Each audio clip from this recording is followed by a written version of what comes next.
Oh, wow. What's up with my camera here, folks? It's not right, man. Why are you not right? What happened to you? That's a little bit better. All right, that's a little bit better. I guess this is how we look today. Welcome to the show. Welcome to Freeqo Talks the News with your host, Freeqo. Yeah, where I am not freaking out about the news for you, the people. This is the show that I have been working on for for a while now, and I've worked on it, I've shelved it, I've worked on it, shelved it, and I'm like, okay, I gotta bring it out now. And so when do I bring it out? Of course, during Coronaville. When not freaking out about the news is easy. It's easy peasy. I had someone today that I've known for years, and at least as far as Facebook is concerned, they've disassociated from me. Why? Because I don't. Well, I don't accept the scenario that we're being given. That somehow we must choose this type of complete authoritarian control over our lives, because otherwise we'll die, and nobody wants to die, do they? But the thing is that sometimes human beings, I won't say that, well, sometimes human beings do want to die, but sometimes human beings, even if they don't want to die, maybe they would choose death or the possibility of death over what you're currently offering them, which is complete authoritarian control over all aspects of their lives, like wholly and singularly. We are living in North Korea right now. We are living in North Korea. The only difference is that I can put this message out still. But who knows how long I'll be able to put this message out before that ends too. I don't know. There's probably a lot of Karens out there that would like very much to shut me up, because I dare say, you know what? Maybe Donald Trump is right. Well, at least a part of him. Maybe the cure is worse than the freaking disease.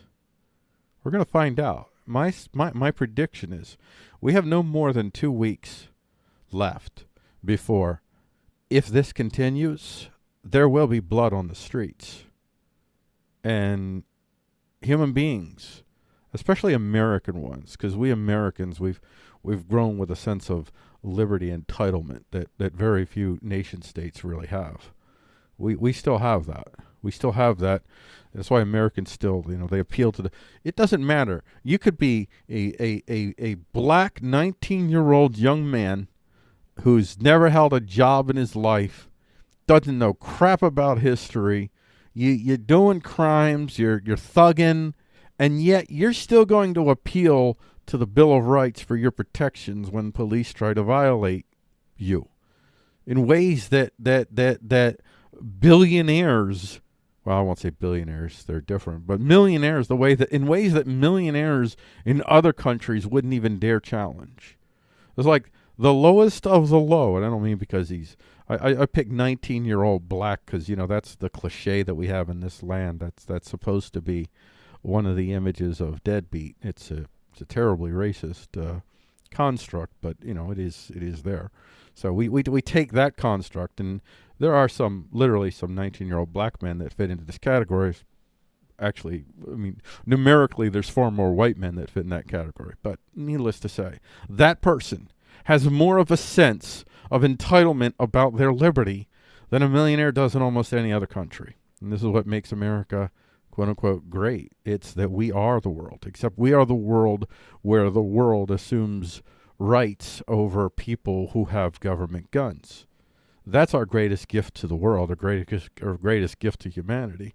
And now it seems that the whole world has decided that a virus that could kill 3% of us is worth destroying 50% of us or more. 70% of us, who knows how many lives will be unalterably destroyed, not by the virus, but by the quote-unquote cure. And who will be left standing? Who will be left standing? Billionaires will own even more than they already own. They're consolidating powers. In fact, you're going to see it in this story. So anyway, this is a long introduction. This isn't even the official beginning of the show, but there you have it. So let's begin to the show. And, you know, this little warning is definitely going to be needed for a lot of people nowadays. A lot of you Karens out there, pay attention to this freaking warning. This little, for your dainty little selves, just pay attention to the warning. Warning, the material you're about to be exposed to is foreign to the minds of individuals who are limited in their capacity to understand the actual reality of power around them, just as you and everyone else alive currently are. What you're about to hear are opinions, suppositions, like gospel or scientific truths, not infallible certainties. Brace yourself for incoming opinions that could confirm or deny your preferential view of the reality of power. Brace yourself for fallible material, fallible opinions, and values reflected, but nonetheless variably firmly held. We do not apologize to anyone who may. We do not apologize for daring to express our views and impressions of what we believe is and what we hope to see. We will keep talking so long as we are able. And now, Freeqo attempts to talk about the news without freaking out.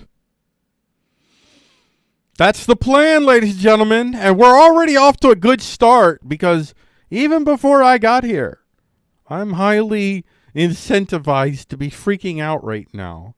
Not at the coronavirus, at my own bloody neighbors, my friends, my family, people that I love, people that I trust, who are all turning into authoritarian, creepy cowards.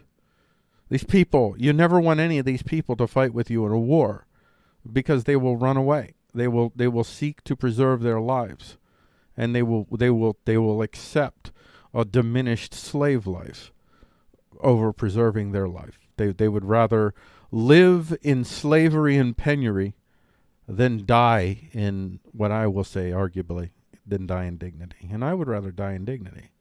And I think that, I don't know, I'd wager at least 30-40% of this country. And no, they're not all conservatives. There's plenty of conservative cowards.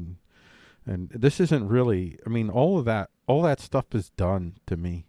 All the conservatives, the progressive, all that garbage, it means almost nothing. All that matters is the degree to which you're willing to surrender liberty for security, even though you should know by now you'll never get the security. You will surrender the liberty, but you won't get the security. And we're not going to get the security in Coronaville with these actions that we've been taking. There's a way that things could be done that did not involve appeals to authority, that did not involve cops getting in shootouts with people because they weren't fucking quarantined. Excuse my language, I'm sorry. Because they weren't quarantining. Like that hasn't happened yet, but it will. I mean, there have been confrontations. You have somebody that's walking down the middle of the street. No one is around. They're not bothering a single soul. They're in the middle of nowhere. And somehow you've created a law that forces other human beings to get within 6 feet of that person and then take that person in a confined space in which that person is now significantly more at risk of death from Coronaville than they were walking down the freaking street. When you have laws that demand that you put people more at risk, especially when those laws are designed to ostensibly diminish risk, then the law itself is flawed. It is unenforceable. It is disaster. You can't enforce these laws. Don't write these laws. If people don't want to listen to you when they go out and they die, then they die. You will kill far more people demanding that people stay home. I mean, all things being equal, what would I be doing right now? If the government didn't mandate that I go out or not go out, I wouldn't go out. I'm not going to go out right now. I'm feeling like for the next 2 or 3 weeks, I feel like as much as possible, our household is limiting our exposure. This is a strategic decision. My decision. My family's decision. We all made it together. But if I want to go out, if I feel like it's not a risk or I'm willing to face the risk because something else is more important, whatever it might be, I am going out. I will not let the government tell me because it's illegal for you to do so.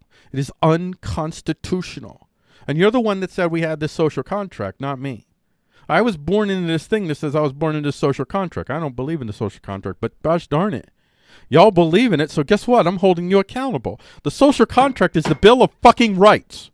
That is the bottom line. The social contract in America is the Bill of fucking Rights. And if you are afraid of death, and you would rather throw all that aside so that you can live, then you shouldn't be here anymore. You should get the fuck out of America already. We don't fucking want you here anymore, if that's your view.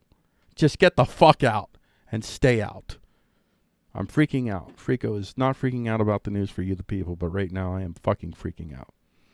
I'm going to try and rein it in as I get ready for the recording part of the show, for the segments that'll show up on the various video platforms.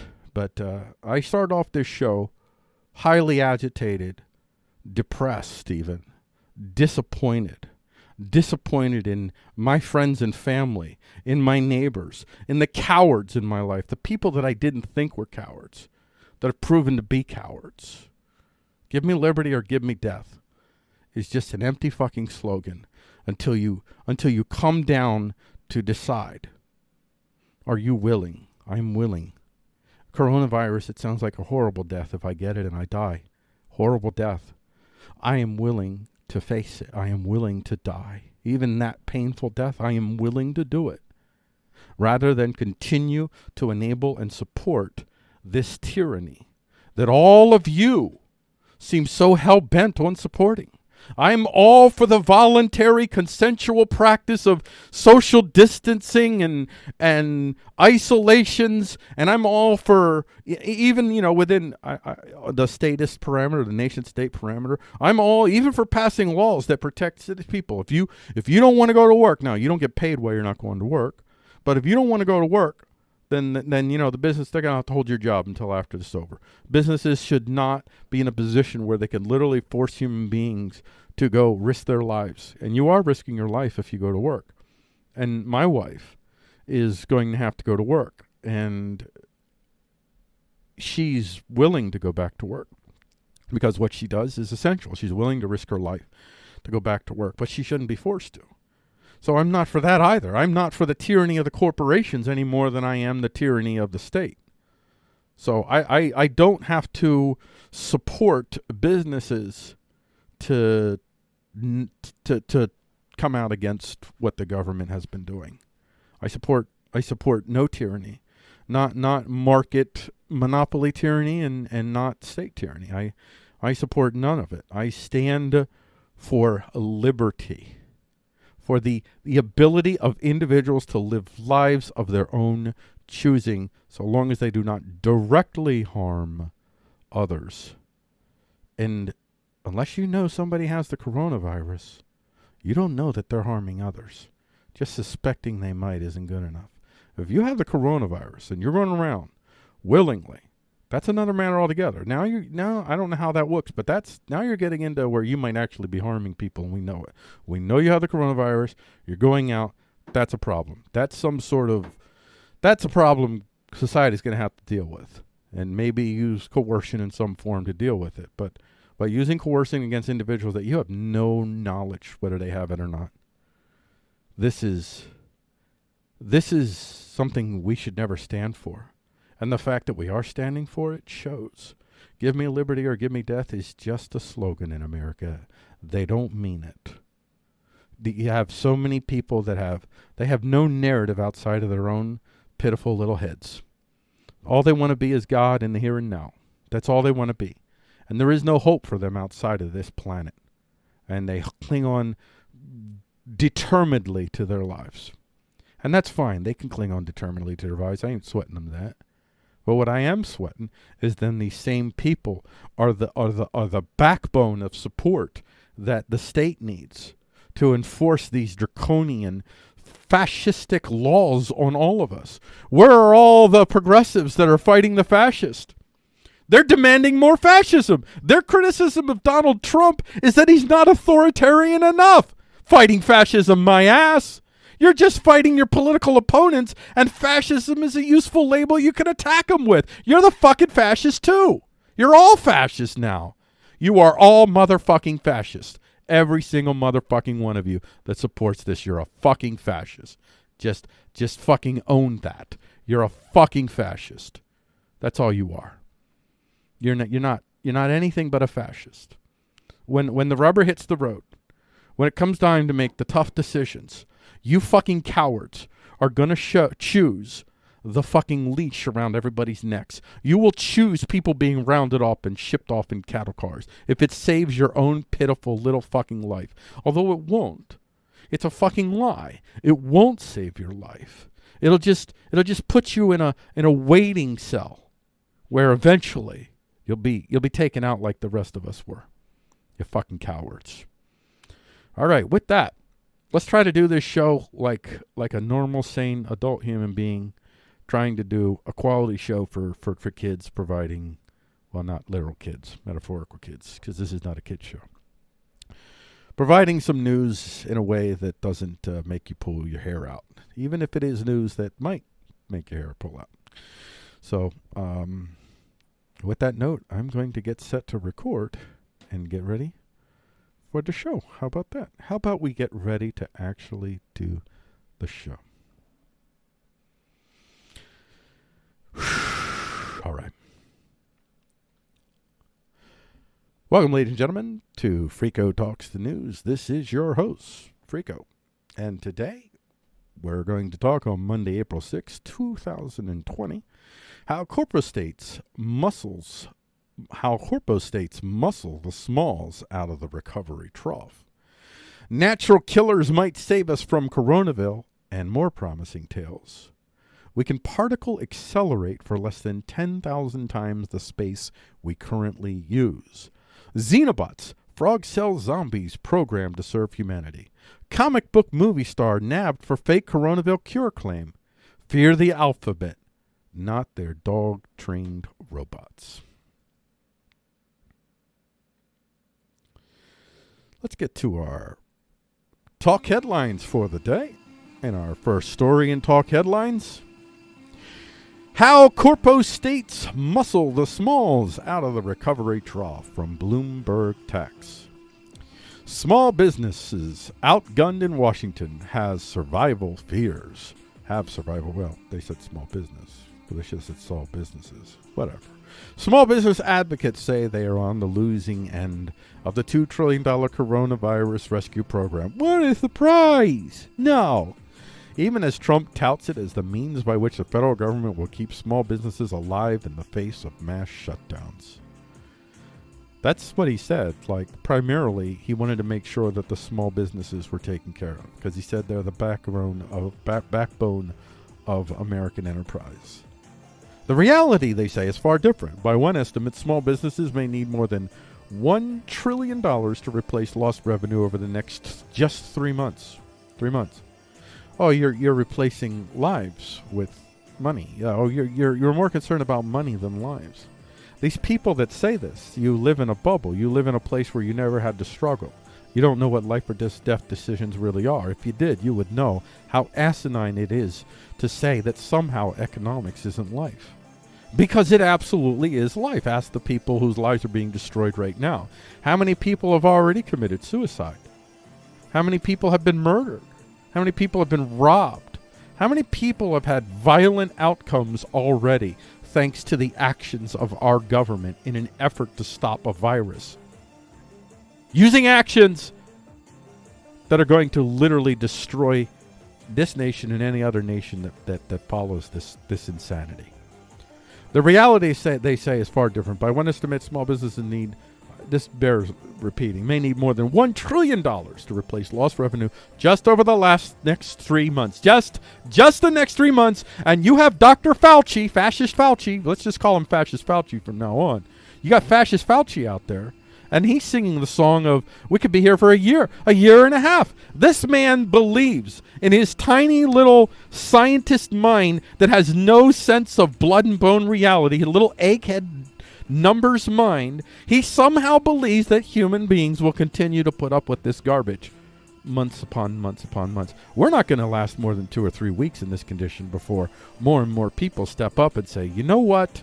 Non-compliance is the new reality. You know what? The new normal is non-compliance. That's what's coming.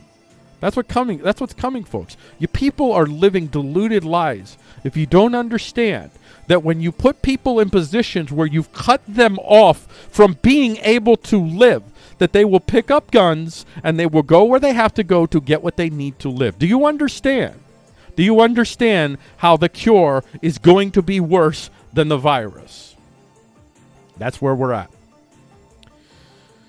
So, yet the main pool of money allocated by Congress for hundreds of thousands of restaurants, hardware stores, theaters, dry cleaners, clothing stores, beauty salons, and the like is just $349 billion in the form of forgivable loans over 2 months, as much as $10 million each, and only if certain conditions are met.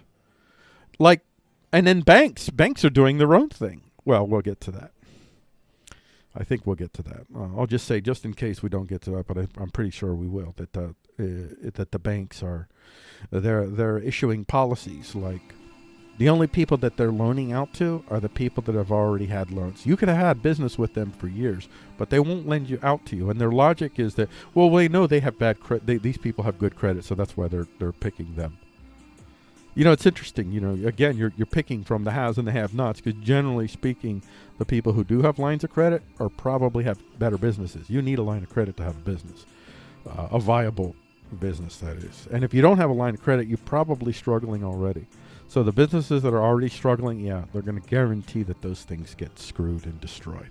And that's the way it happens. Whenever you have a system in which you have vast amounts of resources gathered up into the hands of the few are always going to dole them out to the people that have.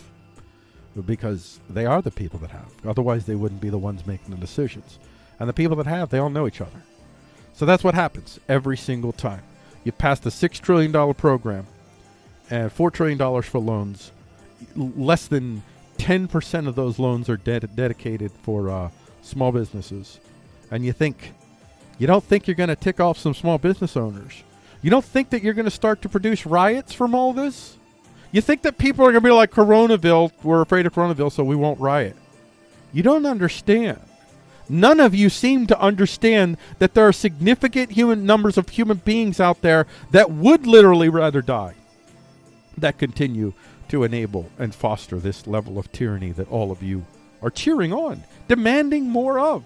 You people are telling the government to shut everything down. None of you have ever really worked an honest day of your life that think this.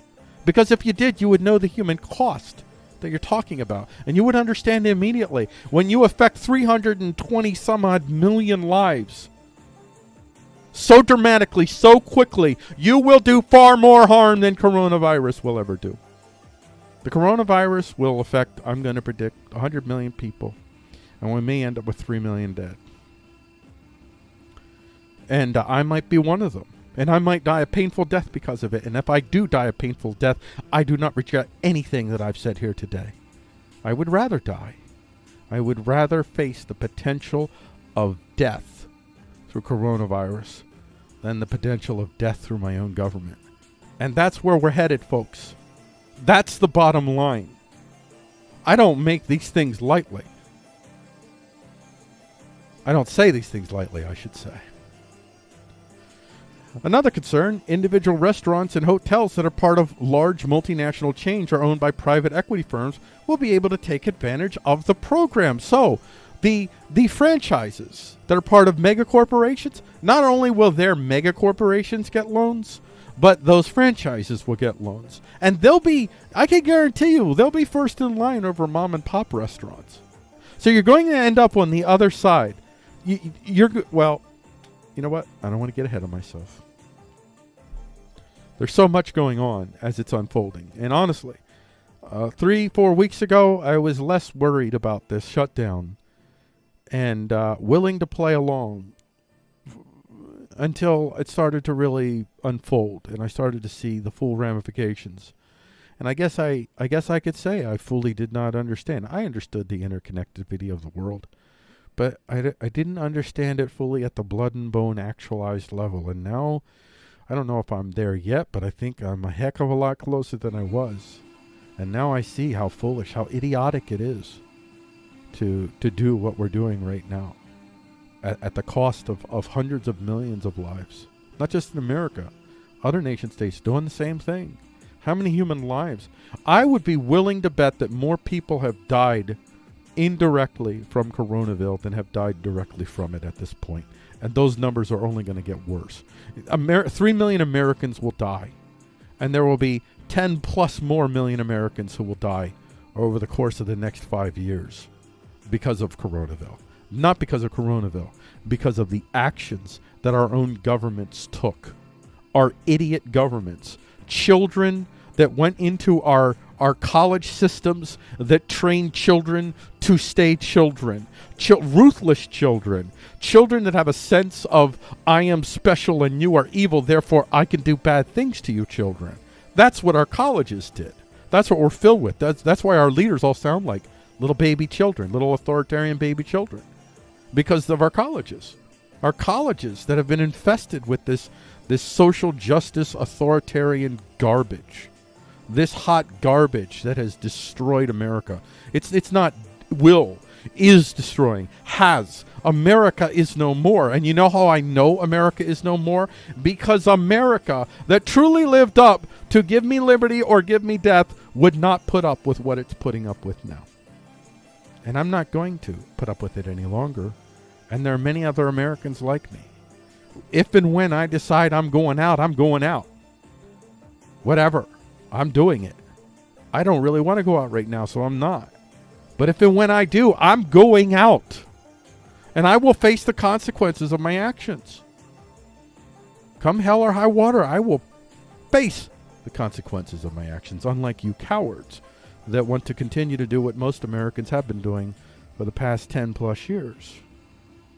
Appeal to authority, hiding behind your badge, your flag, your military, to do your dirty bidding, to destroy your neighbor's lives so that you feel better about your pitiful fucking self.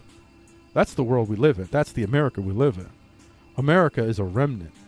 There may be 15, 20, I don't know, at most 30% of us that are willing. And believe you me, that's going to be a problem for you, though. 30%, that's 90 million people. 90 million human beings who, my prediction is 3 weeks at most from now. If you want to continue this path, if you want to continue this authoritarian garbage, there's going to be hell to pay, because you're going to have to try to shoot 90 million people who just say no, we're not going to do anything. We're not attacking anyone. I'm not trying to overthrow governments. I'm not attacking police departments. I'm not attacking businesses. I'm just going to go out. You're going to have to attack me. You're going to have to stop me. You're going to have to use your gun to put me down. You are going to have to show the world what a murderer you are. I mean, how do we even live in a world in which you don't understand if you write a law that may compel an individual to murder someone under the alleged claim that the law is meant to protect them? That law is flawed. You cannot write laws. You should not write laws that are unenforceable. And you cannot enforce these laws. China, authoritarian out the giggy China. Do you know what China learned? Do you know what China discovered during all of this? They have no real power. They control the people that they manage to catch up in their controlling nets. But compared to the rest of the country, that was an incredibly small number. They could lock down their biggest cities. But even then, they couldn't totally lock them down. People were still getting in and out of Wuhan. Still, to this day, people are still getting in and out of Wuhan. Because they can't lock it down. It's a physical impossibility. Now, unlike America, China is filled with sheep that are even more sheep than Americans are. So when Chinese start murdering citizens in the streets, Chinese people don't rise up. We will. We 90 million, we will. We will rise up. We will resist. We will not accept your tyranny because Coronaville. Not at all. World's first blockchain bank. No big deal. From Affinity News, the first blockchain bank in the world with Bitcoin, dollar, stablecoin, and tokenized gold, PointPay. Excerpt. The first in the world PointPay crypto bank, which provides the opportunity to open checking. I don't know what happened there. Somehow I did put in the useful excerpt. Somehow it got cut off. Okay, there it is. See? I did do it. The first in the world PointPay crypto bank, which provides the opportunity to open checking and savings accounts in Bitcoin, dollar, stablecoin, Tether, whatever, all these things, All the users have an opportunity to earn daily compound interest in these cryptocurrencies. Moreover, the higher yields are given to the holders of PointPay tokens, which can be bought at the PointPay token sale platform. PointPay team is already developing mobile banking applications for iOS and Android operating systems. The lending module, which becomes a functional superstructure of the blockchain bank, is under active development as well. So that's a pretty cool development. And that's another side of this. The technology developments that are going on, they're still going on. I mean, they may have slowed down, but they're still going on. There's still wonderful things happen, technologically speaking. Wonderful things. Wonderful opportunities. If you want to restructure society in a new way, in a new normal, that will mitigate our chances of being susceptible to viruses such as this, well, it's not going to be by creating a new standard that we perpetuate social distancing, and somehow the other thing is that somehow we're all going to work from home from now on, even after this is over. I mean, that's literally nuts. Probably a lot more people can work from home than we imagined could. That might be true, but the idea that we're all going to work from home, that's nuts. The idea we're all going to social distance, that's nuts. The idea that we're going to allow government to continue to control our lives in this way, at least in fucking America, that's fucking nuts. You got 2 to 3 weeks at most, America. You have 2 to 3 weeks, Donald fucking Trump. You have 2 to fucking 3 weeks, fascist fucking Fauci. Because after that, we don't fucking care to listen to anything else you have to say anymore. We will live our lives and we will force you to kill us. We'll force you to kill us. We will passively, aggressively resist. We will resist with, I guess you could say, non-violent non-compliance. And we'll force you to be violent because we won't leave peacefully. We won't leave because you tell us to leave. We won't shut up shop because you tell us to shut up shop. Or because you say our license doesn't exist. Fuck your license at that point. You have no authority at that point. If the United States government of America has decided that the Bill of Rights is fucked and nobody fucking needs to listen to it, then the United States government has lost its authority in this land. Do you understand? I don't think that anyone really fully understands the only thing that makes America America is the Bill of Rights. It's the only thing that the vast majority of us understand at least well enough and share and assume. And if you take that away, you don't have divine right of kings anymore. You have no authority whatsoever, because now you're just another violent terrorist trying to kill us and take away our freedoms. You're literally using terrorism to try to destroy the Constitution of the United States. And now, I mean, I got my feelings about the Constitution of the United States, and it's a useful construct, but it is just a construct. It's just a ideational construct. It only has power so long as that assumption is in the hearts and minds of millions. And if it's not, then it means nothing. North Korea has a similar statements of recognition of individual rights as America does, but it doesn't. It's not in the hearts and minds of anyone in North Korea. It is in America, and a significant number of folks. And it's going to be time. 2 to 3 weeks from now. This is your limit. This is all you have left, government. If you do not reel things back and check yourself, you are going to be over. And it's going to be a beautiful, peaceful takeover when all of America just stops caring about what you fucking have to say. And when cops stop showing up for work, and you want to send 20 cops out to arrest me, and only 3 show up, that's what's going to end up happening. You have 3 weeks to get your shit together, government. 3 fucking weeks. Our evolutionary tree might just be a bush. From Science Daily. Modern human ancestry cast in doubt after fossil skull discovery. Excerpt. Publishing their findings and methodology in Nature, Professor Grun said, the new best age estimate of the fossil impact fossil impacts our understanding of the tempo and mode of modern human origins. The Broken Hill human fossils are now within the time range of the early Middle Stone Age, challenging assumptions that only Homo sapiens made these stone tools in Africa. The research also suggests that human evolution in Africa around 300,000 years ago was a much more complex process with the coexistence of different human lineages. Professor Stringer said, previously the Broken Hill skull was viewed as part of a gradual and widespread evolutionary sequence in Africa from archaic humans to modern humans. But now it looks like the primitive species Homo naledi survived in southern Africa, H. heidelbergensis was in Central Africa, and early forms of our species existed in regions like Morocco and Ethiopia. Professor Gruen said his team's research adds to new and emerging studies, which question the mode of modern human evolution in Africa and whether Homo heidelbergensis is a direct ancestor of our species. Oh, yeah. So like I said, our evolutionary tree might be a bush, might be like all kinds of cross. Who knows? Maybe it's possible. I mean, it would be pretty wild if we found out, just say theoretically, that somehow we found out that the human species began in multiple places from multiple ancestors that somehow all ended up evolving to produce the human species. Homo sapien sapien. We're double sapien, double wise. There's wise human and then there's double wise human. We're double wise human. That's what sapien is. So, I mean, that's quite fascinating. It could be, At the very least, it messes up all the narratives, which I'm very happy about. I mean, not that I didn't necessarily dislike the narrative, but I like narratives set in stone being messed up on the main, and that's what's happened here. So the question is, where do we come from?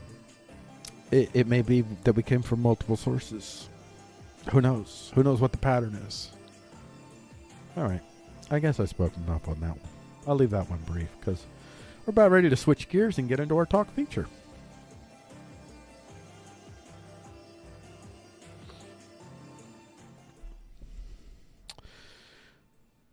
Oh, yeah. I'm trying my best here, folks.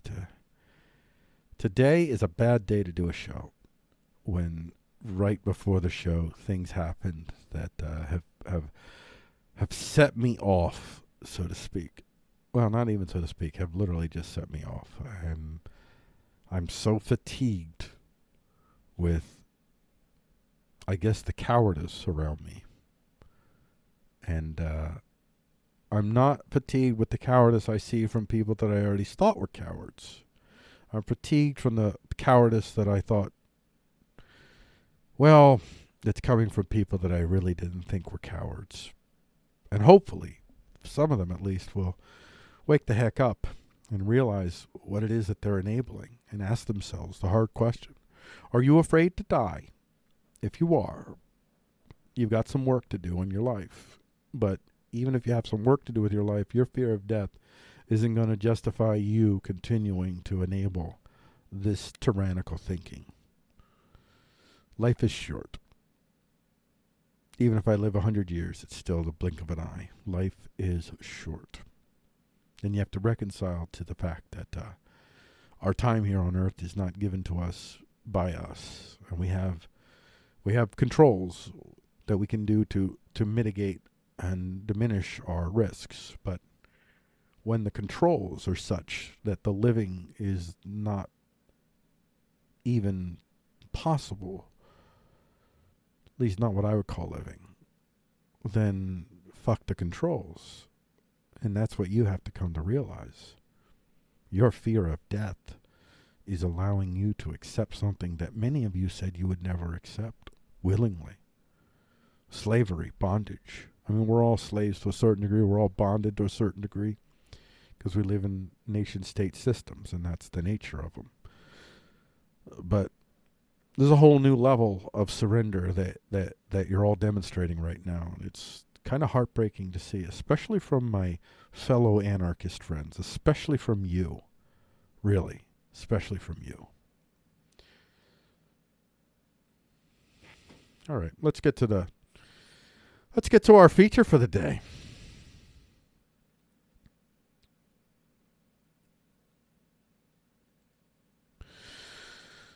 Our talk feature for the day is Natural Killers Might Save Us from Coronaville and More Promising Tales.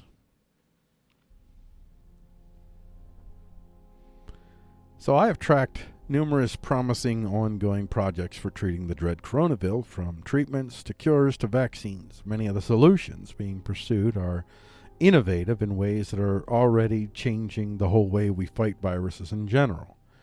But one promising cure turns to an old friend. One company in Seattle is working on a potential Coronaville cure that the FDA has approved for a trial run. That company intends on deploying what are known as NK cells, or natural killer cells. Essentially, the company plans on using these immune cells to determine if they can eradicate the coronavilles inside us. From CBS 12, Seattle company gets green light for human test on potential COVID-19 cures. Excerpt. The FDA has approved the new trial for the joint venture between Seattle's Infectious Disease Research Institute and New Jersey's Cellularity Inc., which has pioneered an investigational immunotherapy, the company say. The hypothesis is that administering NK cells to patients with moderate to severe COVID-19 will allow the immune cells find the sites of active viral infection, kill the virus, and induce a robust immune response that will help heal the damage and control the infection, says IDRI CEO Corey Casper, who is also a clinical professor of global health and medicine, infectious disease at the University of Washington. So here's another story about promising cures for Coronaville. This is from Education Views. Common anti-parasite drug may kill coronavirus in under 48 hours, says researchers. Researchers in Australia report that Levermectin, an FDA-approved drug commonly used to treat parasites, appears to be effective in treating the Coronaville. The drug is widely available and can be repurposed for this applications, doctor said. The Science Direct journal, Antiviral Research, published an article by a group of Australian researchers from Monash University in Melbourne reporting that Levermectin appears to be effective at inhibiting the coronavirus that causes Coronaville. The article states, Levermectin is an inhibitor of the Coronaville causative virus in vitro, a single treatment able to affect 5,000-fold reduction in virus at 48 hours in cell culture.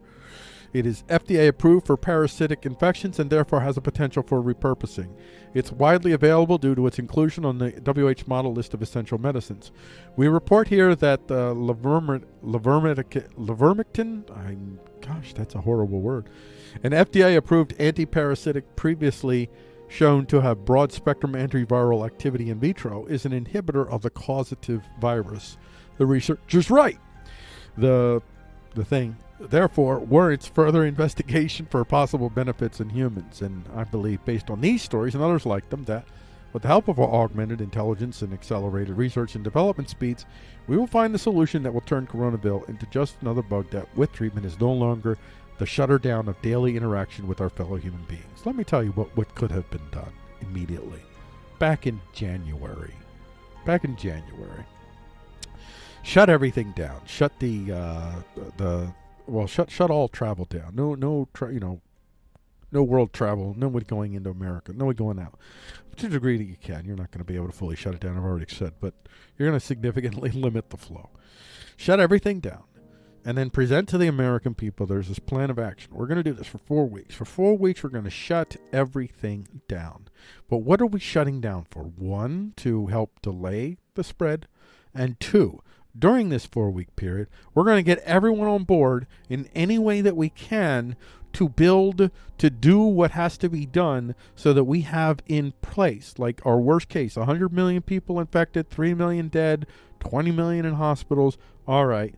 Let's make sure that we have all of, let's build right freaking now. Let's build our ventilators, build our hospital beds, build everything, get people on board, at the lower levels, get the volunteers that don't have to do the expert work, the whatever the grindy works is. Get us in there, man. We'll do it. We volunteers will do it. We'll pitch in. And during that period of time, what are we building for? We're building to get ready for everyone going out and living their lives and catching this thing, and us having the resources to deal with the spike. That's what could have been done. That wasn't chosen, and the reason that wasn't chosen is because that's not a path that leads to authoritarian control over our lives. And also, it's not something that can be done in a system in which you have significant factions at war with one another, playing the moralist supremacist game with one another, so they can't even treat each other like human beings, because otherwise they'd be denying their own ideology. So SJW authoritarian fuckboys don't have the luxury of treating other human beings like humans, because if they do, they'll be called Nazis. And that's the same for the fucking conservatives. Conservatives associating with Antifa people? How dare you? You're a commie. That's the world we live in. Coronaville has exposed us all.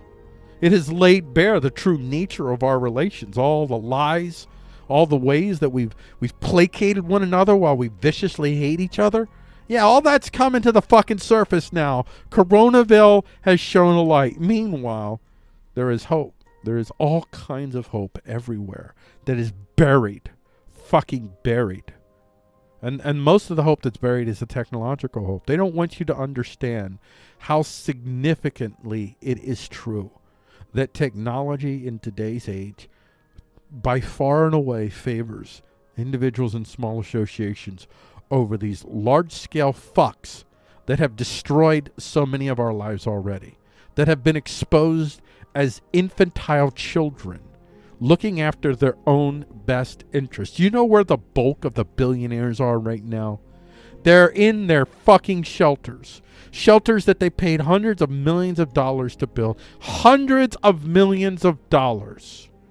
They sucked up the resources of millions of human beings. Just one billionaire sucks up the resources of millions of human beings. All so that they can use their power to morally judge us and to use their market power to destroy human lives that fit outside of their sick, perverted moral constructs.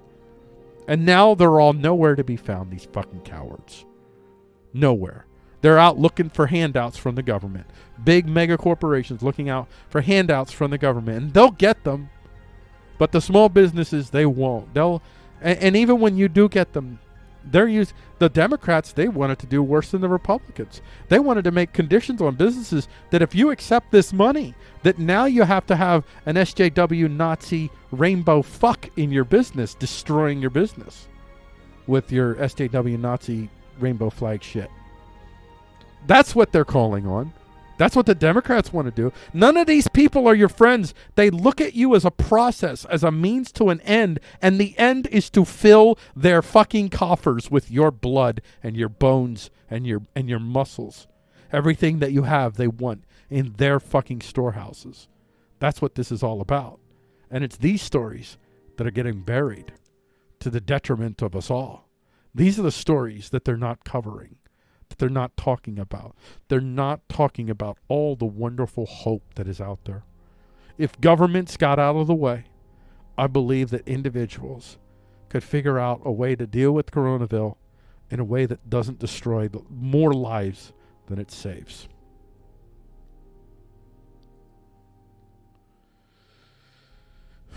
Well, yeah, this is going to be the episode that. This is the episode, this is going to be an episode that I'm going to cite for a while. And we're like, hey, man, remember that one episode?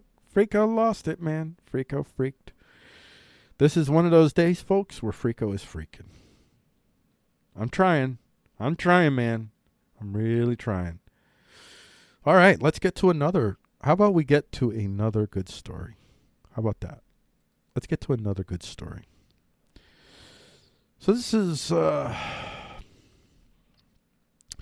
our talk focus, and our first story on talk focus is going to be, we can particle accelerate for less than 10,000 times the space we currently use. And that was a bit of an arbitrary number. I don't know if it's 10,000 less, but it's significantly less. I'll just put it in perspective. We have this picture here showing the one of the particle accelerators that's currently in use, and you can see that it's acres long. And now you're talking about a particle accelerator that can be in the form of a laser that you can keep in a room, a small room. Ginormous particle accelerators are soon to be big, lumbering, future, repurposed, end-of-the-world shelters for billionaires. Yeah, it's going to happen. Thanks to a breakthrough in Rochester laboratories that just reduced the needed size of particle accelerators to the tiny, tiny proportions.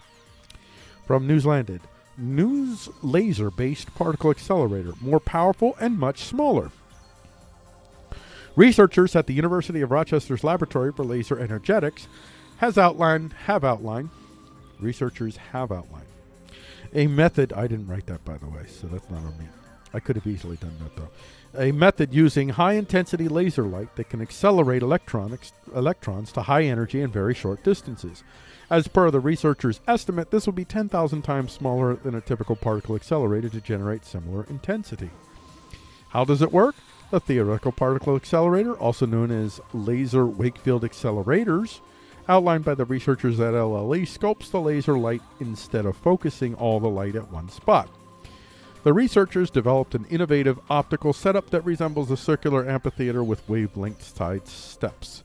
When a high intensity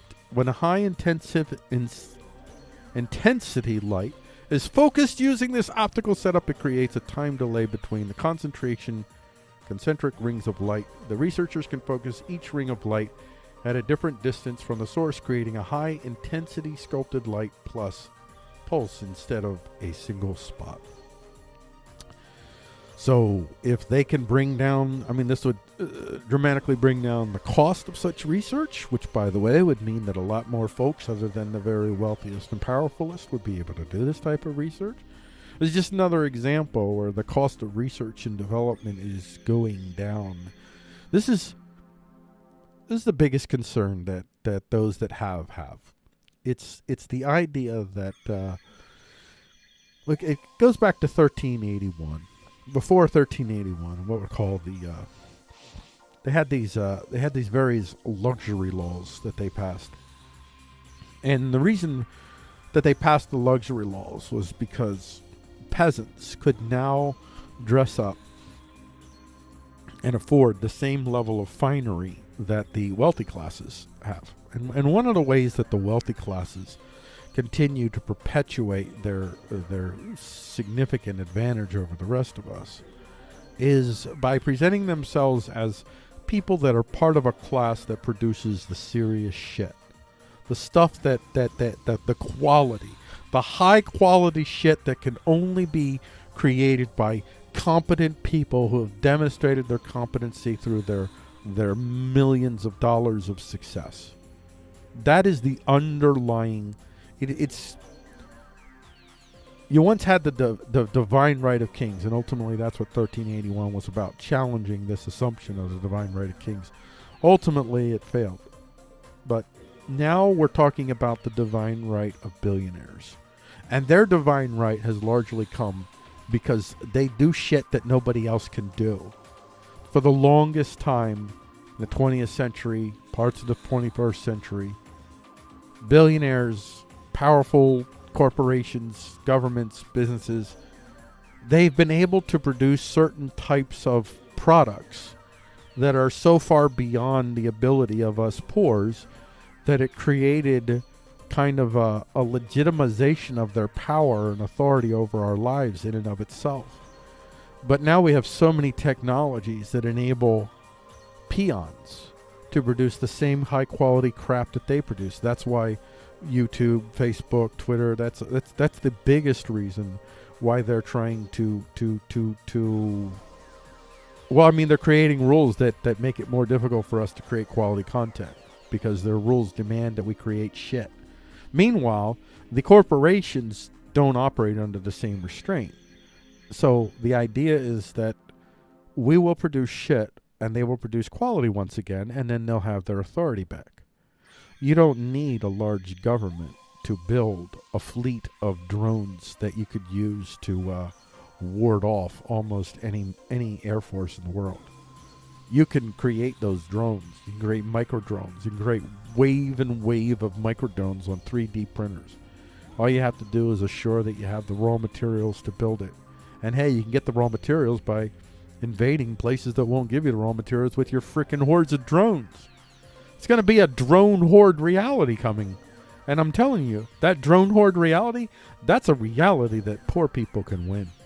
That's what they don't want to tell you. That's what they don't want to share with you. that the jig is up. They know it. They fully know it. It's like when the Catholic priests discovered the power of the Gutenberg press. Now, idiots, and we're all idiots to them, Catholic priest, just replace that with billionaire corporatists. They're the same thing. They operate in the same, especially now, because now billionaire corporatists are constantly appealing to moral authoritarianism as a justification for the tyranny that they execute on the rest of us. These Catholic priests, they didn't want to protect you from lies.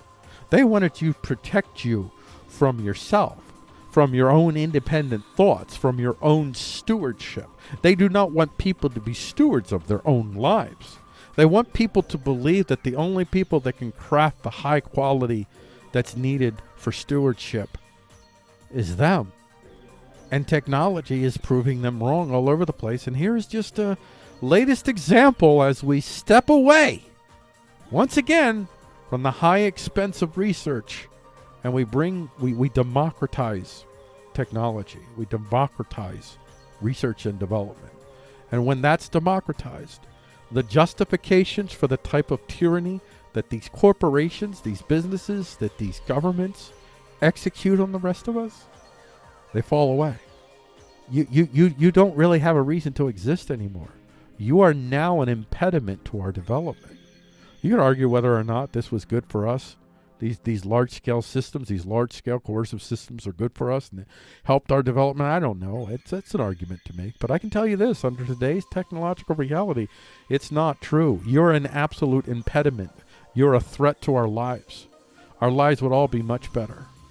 Way more opportunities for way more people. We don't need SJW Nazis to free black people. We need technology to give black people and any other people the power. If people around you want to treat you like dicks, you have the power to protect yourself if they try to do more than just use words. And you have the power to build for yourselves and prosper amongst yourselves if the rest of the world treats you like shit. That's how you free black people and any other person in America that's being oppressed. Give them the fucking tools to say no and to live their own lives without you. That's what you do.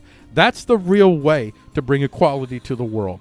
Give everyone the power to make and do and protect for themselves and amongst their chosen consensual associations. If you do that, you will have liberty. You will never have liberty. You will never have equality with an ideology of revenge and hate, which is what SJW Nazism is.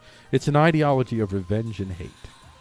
And it is ultimately the main culprit behind why it is that most of the world is feckless when facing Coronaville, and why it is that most of the world's leaders are knee-jerk, fearfully reacting using boots and guns and hammers to try to stop Coronaville. And it ain't going to work. You're just going to end up sowing the seeds of your own ruination. And I pray and hope that when all of this comes crumbling down, and it's highly more likely than not now that it is, that we don't just replace these idiots with another group of liars who will prove themselves to be idiots soon enough. The ultimate end for this is that we all come to realize we don't need any of this. We don't need these large-scale systems. We don't need large governments totally controlling our lives. All right. Billions have been made from the billions in losses. Here you go. See, this is what Coronaville is doing, what the actions of our governments are doing. From Straits Times, U.S. market sell-off brings short sellers nearly $500 billion in profit. You know what they're going to do with that profit, by the way?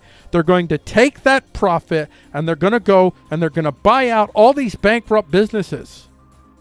Or they're going to offer these businesses horrible loans that will end up basically giving them control of these businesses. The people who have the means right now, and this is your capitalism, by the way. This is what capitalism does. Capitalism allows for the concentration of wealth and the manipulation of whole markets by small numbers of individuals. That's fucking tyranny. But it's okay because, you know, they have billions of dollars, so that's their legit, that's what gives them divine right of billionaires. Their billions themselves is the divine right themselves. Suddenly, because you have billions, now it's okay for you to use those billions to control the lives of hundreds of millions of people. In some instances, they've destroyed whole economies. Individuals have destroyed whole economies. You have individuals that manipulate markets so that they can get crashes so they can short sell and make billions. Investors betting on declines in United States stocks saw big profits in the last month as equities crashed while the global spread of coronavirus darkened. No, the global spread of coronavirus didn't do shit. What did shit was the tyrannical, insane actions of governments run by idiot children trained by SJW Nazi college professors. That's what's fucking happening right now. And I've been telling all of you for fucking years that this is what was going to happen. I'm not talking about Coronaville. I'm talking about this SJW garbage. And I'm fucking done. I'm done listening to all of you. I'm done listening. You want to call me a fucking bigot because I say SJW isn't go fuck itself? Fuck you too. Because I am fucking done. I am done with these pussy-ass motherfuckers. I'm done with them. And I'm done with their enablers. This is what's happening. This is what's happening. Short sellers borrow shares and sell them in the hope of buying them back at a cheaper price and pocketing the difference. I don't want to make a law against it, but I don't want to have a law that protects these people. These people shouldn't be protected. I don't want a government law that says they can't do this. I just don't want a government law that says that when people whose lives you destroy, the businesses whose lives you destroy because of what you're doing here, when they come to your house and they want to kill you, the government should stand the fuck out of the way. Because you brought this on yourselves, motherfuckers. You did this. You showed who you really were. You showed that you're dangerous neighbors. You're not friends. None of this SJW crap is proven anything other than it's a fucking vicious political weapon used to destroy lives. It's not going to stop this. It's not going to stop capitalism. I guarantee you that. Because the biggest proponents of SJWism, and I want to say SJWism, militant SJWism, I always have to add this caveat, even though I'm so pissed off right now. Got to still add this, and that is not all SJWism is in this camp. So if you're an SJW, you may very well not be the person that I'm talking to. I want to clarify, it's SJW authoritarianism specifically, not SJWism. But I'm so mad, it's hard for me to take the time to make that. But it's important that I note that. Because like the people in Rojava, they're SJWs. They're totally fine with me. I love what they're doing. I don't necessarily agree with everything they're doing, but I love that they're doing it and how they're doing it. They're consensual SJWs. They don't appeal to authority. They don't appeal to governments. They appeal to the same thing I would appeal as a Christian. I'm not an authoritarian Christian. I don't believe in imposing my Christian ways on anyone. I don't want Christianity, Christian values, none of that in government. You can't be. Government and Christianity don't coexist to me. You can't. I'm shocked and appalled at my Christian friends who still think this at this point, but still love you, but shocked and appalled. So I have no desire to use my Christianity to write laws and justify those laws using my Christian values, unlike you as SJW authoritarians who use your values to pitch for laws that are in fundamental violation of the Bill of Rights. And the Bill of Rights is the only thing that we poors have left to defend ourselves against the same billionaires that are funding these SJW authoritarians. The billionaires are the biggest proponents. Without them, SJWism isn't even heard of.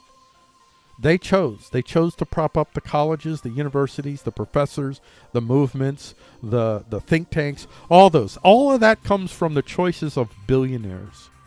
100 million people couldn't possibly affect your power to do anything in life nearly as much as one billionaire who has hundreds of billions of dollars at their disposal. And that's the world we live in. Every person who has billions of dollars and uses those billions to manipulate markets in any way is a tyrant, is a fascist, is a fucking Nazi. But free market Nazism is apparently okay with conservatives.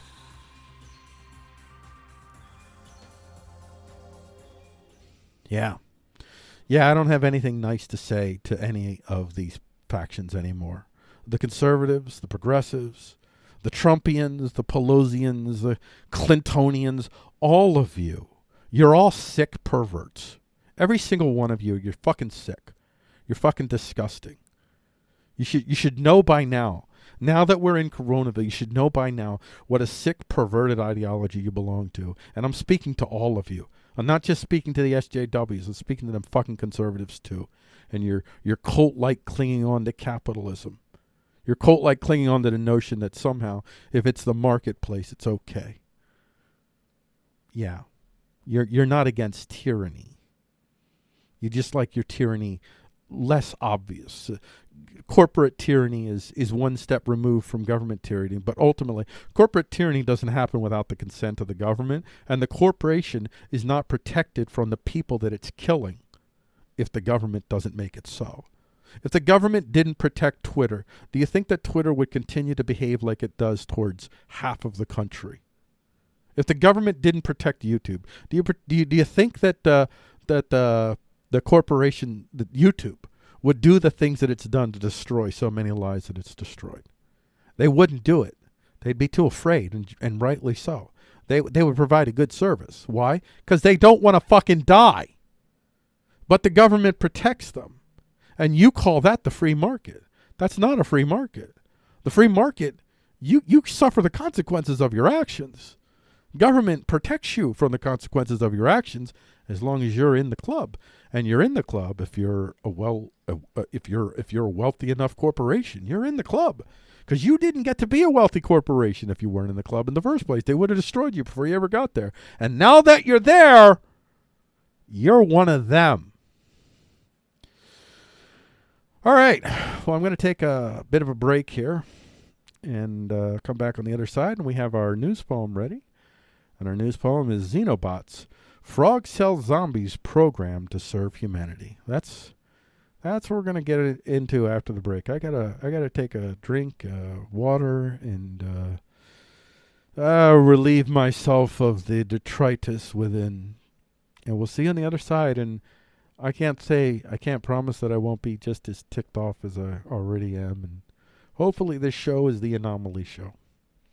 I'll get back on track tomorrow. But today is not that day. Today, Freeqo freaked out. Love overwhelmed me.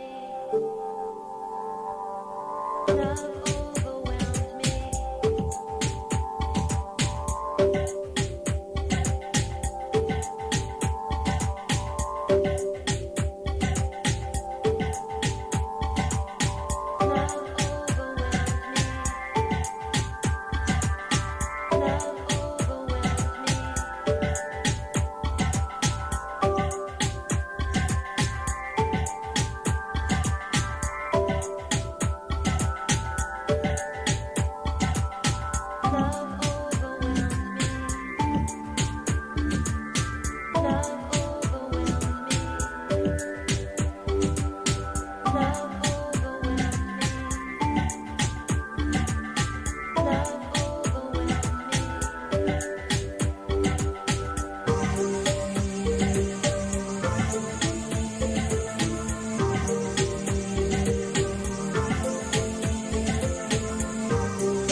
Love overwhelmed me. Love overwhelmed me. Love overwhelmed me.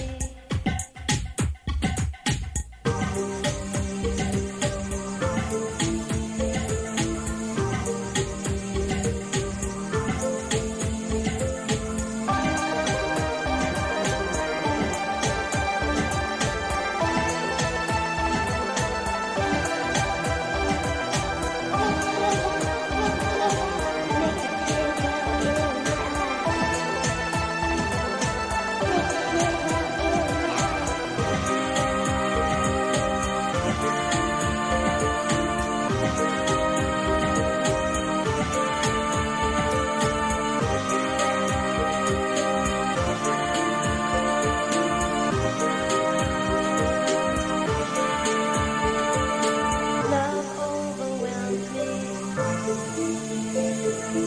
Love overwhelmed me. Love overwhelmed me.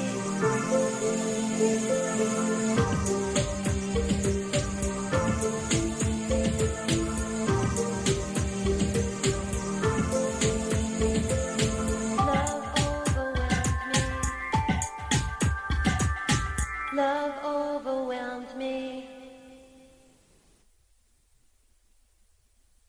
Love overwhelmed me.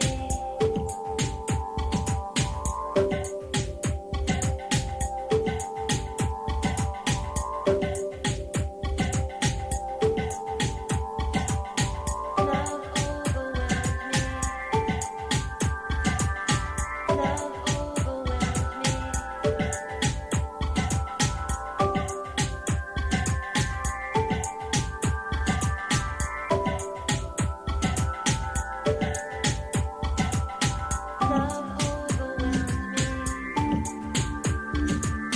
Love overwhelmed me. Love overwhelmed me.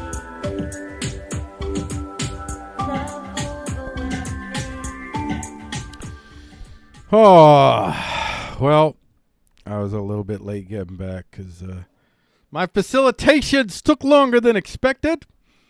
You don't need to know any more than that. You don't want to know any more than that. And trying my best to be the heart of gold guy that I always am. You know, that heart of gold guy that just loves the world, just wants everybody to do well. And yeah, I don't feel like that right now. Although I do feel like that, but not on the surface. Not as I'm looking at people. Yeah, people losing their freaking minds, and there's still so many of them are still fighting using the same dead bodies that everybody else has been using. Whether that dead body is my property or my equal rights, whether it's communists or capitalists, whether it's conservatives or progressives. I love you all, and I also hate you all. I hate you for your actions, but I believe that all human beings, just about all human beings, have the capacity to come to understand the shittiness of their own lives and how they can stop being so shitty to other people. So I don't view people as being unredeemable, subhuman. I view their actions as being subhuman. And so the types of authoritarian control that you folks continue to insist will make the world anew. This is beyond me. I'm beyond it. I'm done with your racisms, and I'm done with your communisms. I'm done with your capitalisms. I'm done with your patriotisms.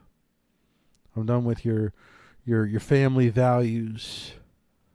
I'm done with your equality and justice for all. I'm done with all of that. All I want to know about you is how will you view and treat me as a human being? That's it. Well, me and my friends and family. How will you treat us as human beings? Are you going to treat us like we're subhuman because we don't fit into your paradigm? Are you going to use the injustices of the past to destroy the lives of people living now who may look like the people who did those things? Are you going to actually imagine that there is such a thing as justified revenge that you could actually pull off in any kind of even remotely coherent manner that isn't going to empower killers? Because that's what you'll do. You'll create a revenge ideology that will empower killers.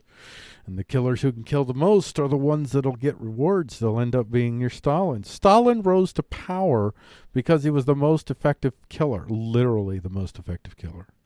He was a henchman. He went out and did shit. He did shit that nobody else would do. So I'm done with all that. I'm done with all of you. I'm not done with all of you. I'm done with all of your ideologies. I don't give a crap. Don't tell me about SJWism anymore. I don't want to fucking hear it. Don't tell me about Make America Great anymore. I don't want to fucking hear it. Don't tell me about how America is the greatest fucking nation in the world. I don't want to fucking hear it. I want to hear who is on your list. Who do you think should be killed? Who do you think should have their lives diminished? I want to know how broad that list is. Because almost all of you have me on your fucking list. If you're an SJW, I'm on your fucking list. If you're a Trump supporter, I'm on your fucking list. I'm on all your lists. All of you, if you got your way, would put me in jail or kill me. Because I will always resist your fucking twisted, fucking dark, fucking ideologies. Always. I will rather die. And you know, I don't know that I knew until Coronaville just how convicted I was. Give me liberty or give me death. How convicted was I for that? Well, now I'm learning. And what I've learned is I'm pretty fucking committed. I am not committed to hurting anyone physically, violently. It'd be horrible. I am convicted, though, of allowing myself to be harmed in protest, in defiance, in forcing you to hurt me. Because I'm not afraid to die. And I know that now. I mean, I'm an at-risk person. I'm over the age of 50 and I have high blood pressure and I have other issues that put me at risk. And yet, I am willing to fucking die. I would rather face the dangers of getting the coronavirus and dying than continue to perpetuate the dangerous fascism that's being perpetuated in this land right now. And it's not just right-wing fascism. It's left-wing fascism. It's all kinds of flavors of fascism going along. All kinds of more authoritarian pieces of fucking human filth that imagine that they have some sort of moral authority over my fucking life, over my thoughts. You want to fucking tell me to call a transgendered man a man and not a woman because he was a woman before and I've decided I'm going to call him a woman? Fuck you. I mean, in my case, I'm going to call him a man because that's my personal preference.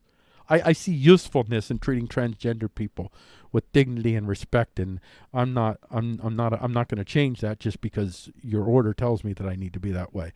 But if I felt differently for whatever fucking reason, I am not going to let you own my head, and I am going to stand up and support the people who are dead naming. I'm going to tell them what they're doing is shitty, but if the government gets involved, now the government is worse. If corporations get involved, now the corporations are worse than that person. They're the fucking enemy. That person just has a shitty opinion. You're actually doing oppressive, tyrannical things in the name of moral authoritarian supremacies. Meanwhile, you're in bed with China that sells the fucking organs of Muslims. They target Muslims and sell their organs. They fucking sell their organs. They kill them and sell their fucking organs, or in some cases, they don't even kill them. They just take the organs that won't kill them and sell them. That's what fucking China does. And you're in bed with them, all you corporations, all you governments that are preaching to me about not being racist or bigoted. Fuck you. You're fucking liars. You don't give a shit about racism. You don't give a shit about any of that. None of you give a shit about any of your ideologies.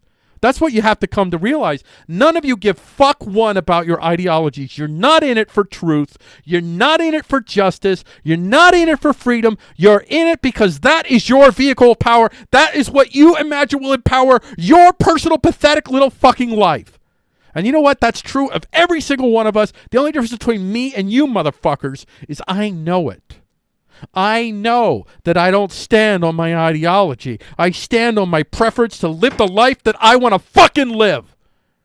And all of you should understand that's true of you. And if you did, you would drop this moral authoritarian garbage. And you would start treating your neighbors like fucking humans. Instead of imagining that your shit don't stink and theirs does. And that means that you can treat them as lessers. As lessers. And don't you conservatives think, just because right now the progressives are far more offensive than you are as far as this more authoritarian garbage is, don't even think for a second that's because you're better than them. It's not. It's because you lack their power. If you had their power, if you had the gatekeepers, we'd be back to 1980 again. And that would be horrible. That'd be very bad. I'd be just as enraged against you as I am the progressives right now if you ever want to fucking return to that. You keep God out of your fucking governments and your fucking corporations.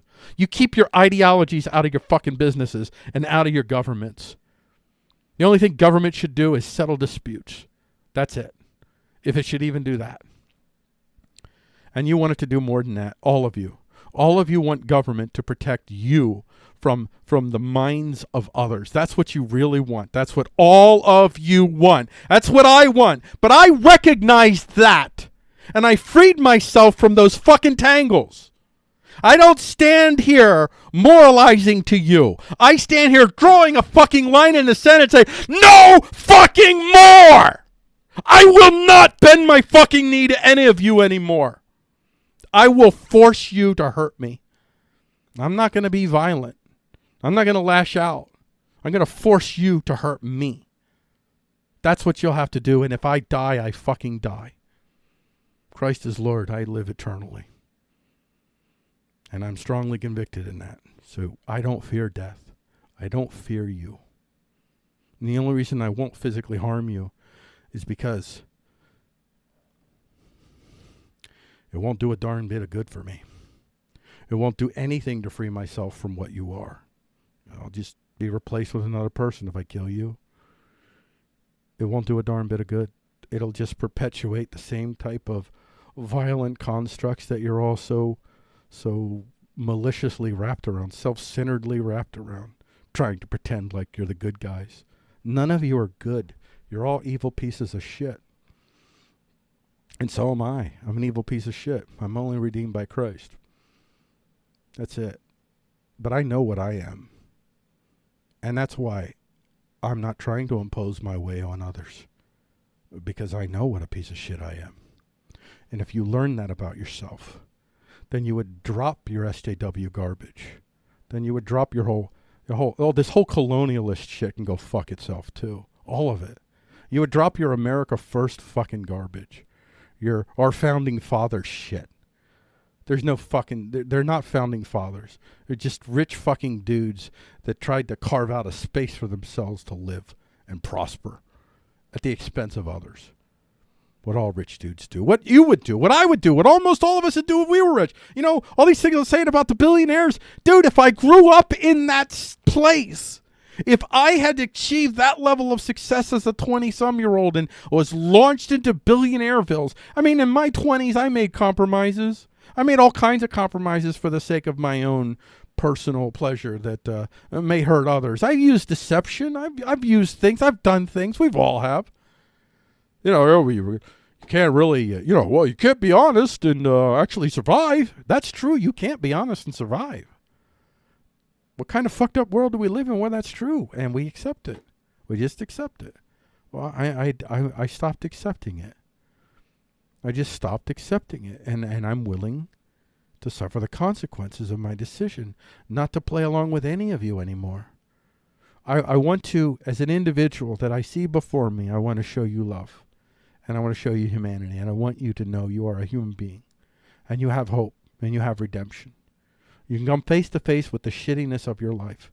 The limitations of your life. And in so doing, you'll come to understand why it is that you need to be consensual with everyone. Nazis and commies alike. Got to be consensual. If they take direct action against you, that's when you act. But other than that, we don't put people in subhumanizing boxes because we are subhumans too. We recognize that whatever we do to the other, we invite others to do to us. And unless we're superheroes, if we are fragile humans that are unable to fight off the masses, this is not in our best interest. It's only in the interest of the very select, most efficient killers among us. And yet we perpetuate it. And I'm just done. I'm done perpetuating it. I'm done making apologies. I'm done trying to understand any of your ideologies. I don't need to understand anything about your ideology to understand you at all. All I have to understand is the root of your consensuality. How much do you humanize others or subhumanize others? How many people are on your death lists? How many people do you write off as being stupid and ignorant and worth total contempt? People that you have special permissions to do deceptive things to. As a matter of fact, not only special permissions, in the case of many SJWs today, and it used to be more with conservatives, and it will be again if and when they ever have power again. But right now, they're the ones in power, so they do these things. The people in power do these types of things. It used to be with the SJWs today. You're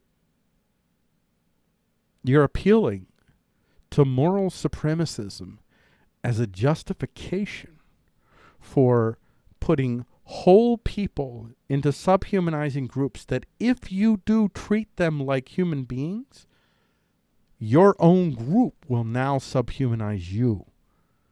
It's rigidly enforced. You had the Bernie people up in arms because Joe Rogan, quote unquote, endorsed him, because Joe Rogan talks to people on the enemy side. Joe Rogan is an enabler. He treated human beings like human beings. That's pretty much what it comes down to. I'm really done with you. The SJW gets most of my ire, the SJW authoritarian. In America, that is the predominant version of SJWism today. They get most of my ire because they have most of the power. Donald Trump gets most of my ire when it comes to immigration, because what he's doing there has been and continues to be horribly, by my standards, by my Christian morality, horribly immoral. Rounding up human beings the way that we've been doing it across this country for the last 3 years. It's hideous. It's gross. It's like America has to recover from the injustices that it performed against its own people. And you know what? If you live in this land, you're part of us. I'm sorry. I don't know whether you're a citizen, whatever. You're part of us. I mean, if you just arrived, that's one thing. But if you've lived here for years, you're part of this. You're part of this. And we shouldn't just leave you die. And we should be rounding you up and sending you a place. In some places, we're sending people that they were brought here illegally as children. They've lived here most of their lives, and now they're being sent back to a place where they have nothing. They know no one. Literally destroying their lives. I can't cotton to that. It's horrible. I can't. I lose sleep sometimes thinking about, I have friends that could very well be caught up in this. They could knock on their door. So, if the conservatives have more power, they'd be just as dangerous. And I would be focusing more on them as the group to hate. But I don't hate the people, even though sometimes I feel like I do. I know I really do not hate the people. I don't hate SJWs. I don't hate conservatives. I just hate what you do. I wish you'd stop. I wish you'd stop and realize that the only people that you're truly empowering, whether you're an SJW or a conservative, are the same billionaires that created all the pain and the stress and the injustice that you groups use, exploit to empower your own personal empires, the empires of the few talking heads and priests of any of these factions. All right, well, that's not even beginning of the show. This is the beginning of the show. So you're going to need this warning. Warning, the material you're about to be exposed to is foreign to the minds of individuals who are limited in their capacity to understand the actual reality of power around them, just as you and everyone else alive currently are. What you're about to hear are opinions, suppositions, on gospel, or scientific proofs, not infallible certainties. Brace yourself for incoming opinions that could confirm or deny your preferential view of the reality of power. Brace yourself for fallible material, fallible opinions, and values reflected, but nonetheless variably firmly held. We do not apologize to anyone who may offend. We do not apologize for daring to express our views and impressions upon what we believe is and what we hope to see. We will keep talking so long as we are able. And now, Freeqo attempts to talk about the news without freaking out. Well, we all know that one's shot to heck for this day. At this point, I'm not even trying. It is what it is. I've already failed. Tomorrow, I hope to get back on that horse. I've fallen today. I've fallen in my quest. I failed today, but my stoic approach is to not be destroyed by failure, to not ignore it, but to not be destroyed by it. So I will overcome this this limitation within me that allows me to not be so calm sometimes in the face of perceived threats. And the threats that I perceive I'm much less worried about the actual virus now. I am worried. I am concerned because I am an at-risk person, but I'm far more concerned with the actions of my friends and family now than Coronaville, because so far they're utterly failing me. Utterly. You are utterly failing me. Most of you. All right. Let's get to our news poem for the day. News poem for the day. Let's get this recorded. Got to record a news poem.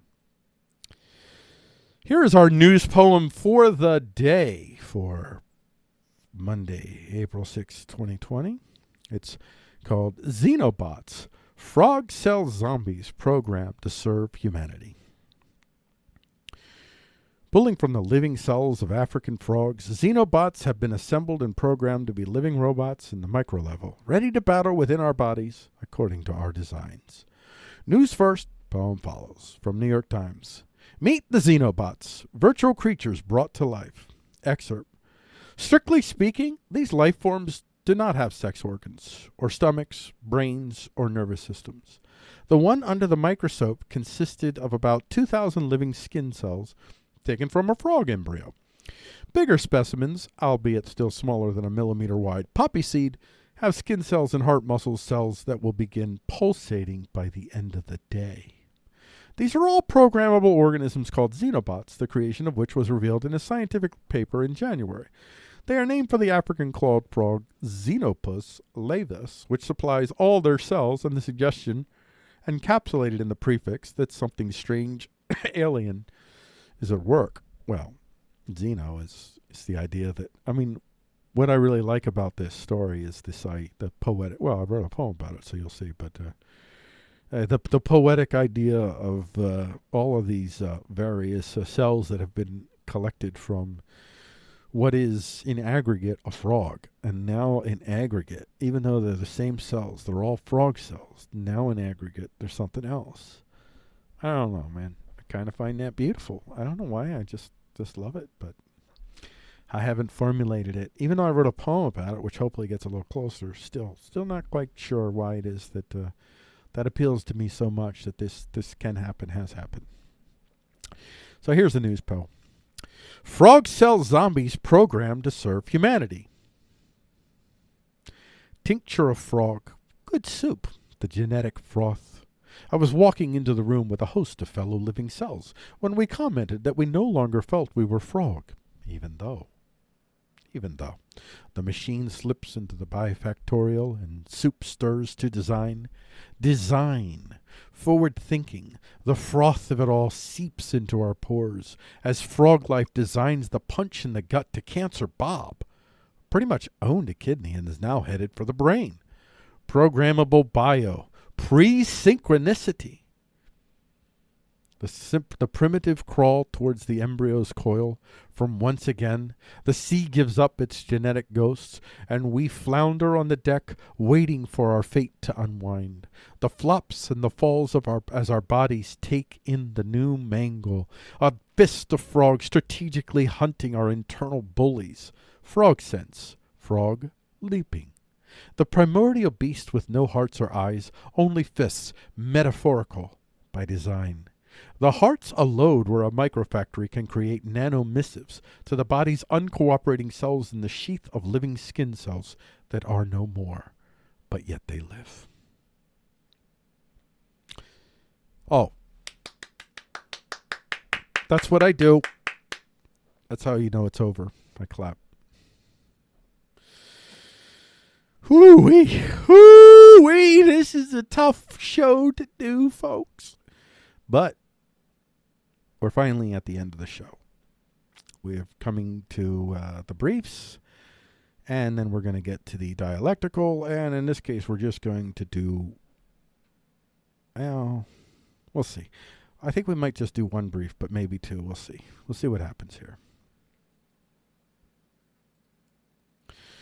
All right, ladies and gentlemen, and now we are going on to the briefs for the day. And our first story is going to be Iron Man 2 actor Keith Lawrence Middlebrook arrested by FBI over false claims of having COVID-19 cure. And this is from Tech Gizmo. All right. Let's hit the music. Can't do this without the music.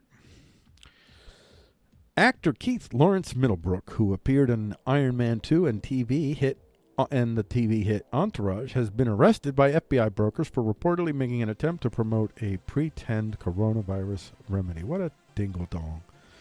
Middlebrook is going through one felony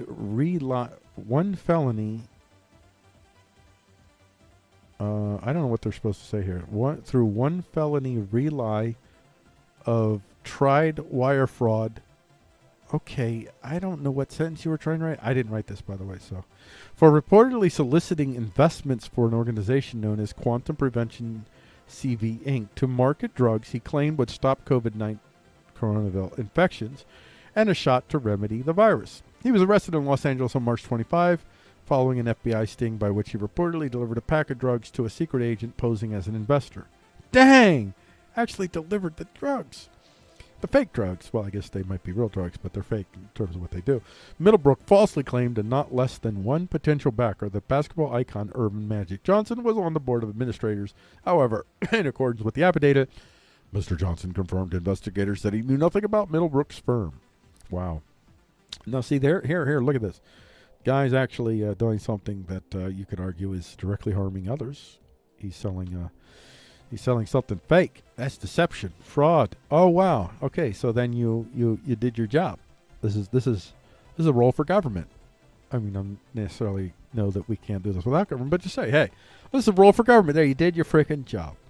Somebody was doing something deceptive, conflicty in nature, and you settled the conflict by shutting this fool down. Congratulations. Good job. Chilling concussed cells show promise for full recovery, from Science Blog. And here's the excerpt. In the future, treating a concussion could be as simple as cooling the brain. That's according to research conducted by University of Wisconsin-Madison engineers, whose findings support the treatment approach at the cellular level. That means not at the overall collective systemic level. Conducting experiments on brain cells in a dish, Frank and his team discovered several key parameters that determine the effectiveness of therapeutic cooling for mitigation damage to the injured cells. We found that for this treatment to be successful, there's a sweet spot. He says, you can't cool too little, you can't cool too much, you need the Goldilocks, and need that. It's always about the Goldilocks. Goldilocks is so often the key. You can't cool too little, you can't cool too much, and you can't wait too long following an injury to start treatment. Wow. So again, you know, like I said earlier, the science, the tech, the stuff is still developing, and there's so many incredibly promising things out there today, not just medically, but otherwise, you know, our ability, our power to make ourselves, essentially, to make ourselves among our own consensual associations has never been more possible than it is today. We can literally create gardens underground. We can literally do that now. We don't need nature to grow food. Well, everything is nature, but you know what I mean. We don't need the weather. We don't need the weather to cooperate with us to grow our food, for instance. Just some of the ways in which the balance of power has shifted, and it's in the mail, and a lot of people haven't gotten their deliveries yet. I've got my delivery, so I know. But many of you, it's in the mail. You don't understand how the power of the reality of power has significantly changed technologically to favor individuals and consensual associations, and it's the biggest secret that the people that have right now that have benefited from this violence. It's the biggest secret that they want to prevent you from discovering. It's been a record-breaking year for CEO departures. Here are the 26 most dramatic exits. Excerpt. Over 1,000 CEOs have stepped down during the first 3 quarters of 2019. Why is that? What a weird thing. All these people left, and then, well, I mean, there's conspiracy theories there, isn't there? What did you know? But I don't know. I mean, I was waiting for the whole thing to fall apart long before Coronaville, so I think they saw plenty of other reasons to get the heck out of Dodge, and I think that's what's going on. Either that or it's a fundamental power shift, because who's replacing these CEOs? Younger people who went through the the SJW rainbow Nazi system in our colleges and universities, who will convert their corporations even more to centers of power for this particular twisted revenge ideology. SJW authoritarianism, not SJWism. There is a significant difference between the two. It's just like Christianity. There's plenty of... I'm a Christian. I practice Christianity, which is non-authoritarian. But there are plenty of Christian authoritarianism stuff out there. And there's tons of it, and we come from a history of Christian authoritarianism even in America. So, I don't know. I don't know if that's a coincidence or not. This is also the year with the highest CEO turnover in the first 3 quarters that Challenger, Cray, and Christmas has seen since the firm began tracking down departures in 2002. Wow, that's the name of the firm, Challenger, Cray, and Christmas. That is beautiful. That's nice. I don't know why I like that. That's just, you got Christmas, it's just a mix of jarring images there. Challenger, Gray, Christmas. They don't belong together, but yet they do.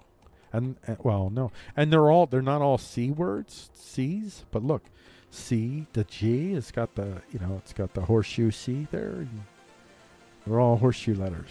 That's weird. I just made that up. I don't think that means anything. Including the high-profile departure of Adam Newman from WeWork and Kevin Burns from Joule.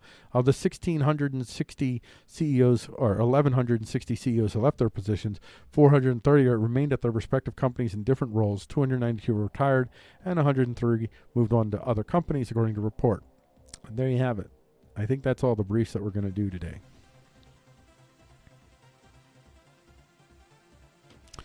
So let's get to the last story.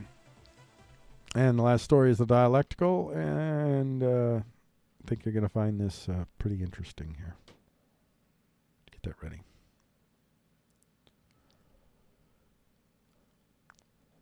All right, this is the dialectical for the day. The dialectical for the day. Today's dialectical. Fear the alphabet, not their dog-trained robots. Robots might be stalking your pets, but it's not as bad as it sounds. It's actually worse. That might be one of the alternative headlines I could have written for today's dialectical if I was going for the shock and awe and shock formula for headline writing. But there's not an insignificant amount of truth to the headline. First, let's take a look at part of the news story here from VentureBeat. Google AI teaches robots how to move by watching dogs. Google researchers have developed an AI system that learns from the motions of animals to give robots greater agility, according to a preprint paper and blog post published this week. The co-authors believe their approach could bolster the development of robots that can complete tasks in the real world. For instance, transporting materials between multi-level warehouses and fulfillment centers. Yeah. Pay attention to that part. The team's framework takes a motion capture clip of an animal, a dog in this case, and uses reinforcement learning, a training technique that spurs software agents to complete goals via rewards to train a control policy. Providing the system with different reference motions enables the researchers to teach a four-legged unitary Legago robot to perform a range of behaviors, they say, from fast walking at a speed of up to 2.6 miles per hour to hops and turns. That's the excerpt. And I suspect the writer of this article might have suspected ahead of time the trepidation some of its readers would have in the idea of a company using animals to teach robots to be more effective movers and shakers, so to speak. After all, how good do we want these easily programmed killers or saviors, depending on the programmers, to be at outclassing us in every way imaginable? When the writer adds in reference to what robots can do with these newfound skills, for instance, transporting materials between multi-level warehouses and fulfillment centers, it telegraphs their intent to gloss over the fear by offering an immediately relatable reward to being cool with robots learning from dogs how to move more effectively. See, we's all suffering in Coronaville, and that could all end if we just be all cool and stuff with robots programmed by dogs. And if you've read my stuff or watched my shows, even just last week, you'd know that I am no Luddite, that I have little fear in any technology in and of itself, so the use of dogs to train robots doesn't particularly alarm me.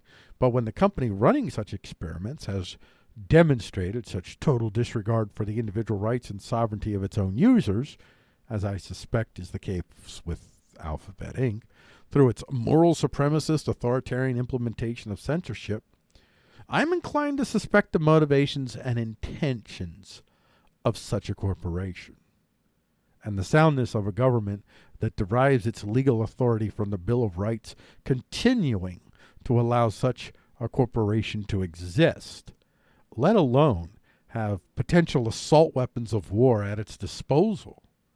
That company's already chosen to censor the American president while it allows China to disseminate propaganda designed to destroy American stability during the time of Coronaville.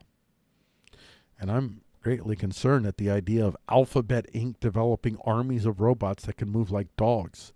I have little doubt whatever they do will be serving the same moral authoritarianism they've been supporting for the last 5+ years. Previously, their support of moral authoritarianism was somewhat restrained, but now the restraint is gone, and even the pretense to defending speech in general is already completely gone, with some members of the coalition now equating the Bill of Rights themselves to white supremacism, which is not considered hate speech by Alphabet Inc., even though it vilifies, slanders, persecutes the very American state itself and all who support it. And it is not the dog that we should fear that is the unwitting trainer of the Google moral authoritarian robot army. It's not the type of AI Google might use, the types of robots they might use that threatens us. It is not even the technique itself of using dogs to train robots to move that should concern you in the least. It's the executioner of that tactic. In this case, an untrustworthy corporation that has consistently shown little to no regard for the American standards reflected in the Bill of Rights. As a matter of fact, this company regularly bans Americans from using these public square platforms, which is what they de facto are, for questioning the authority of China, but not the authority of America. China may disseminate dangerously false stories about accusing the American government of creating Coronaville, with no consequence on this international corporation's platform, but Americans will get banned from YouTube for posting videos that accuse China of engineering Coronaville, which I will add I don't believe is true, but that's irrelevant to my point.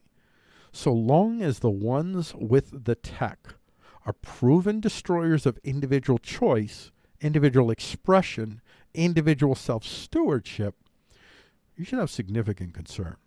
Even our very government should have concerns when a corporation located within America, which consistently allows Chinese agitprop to be posted on their platforms, content aimed squarely at destroying American power, to the detriment of every American customer of the same country, is developing technologies that could be used to murder human beings.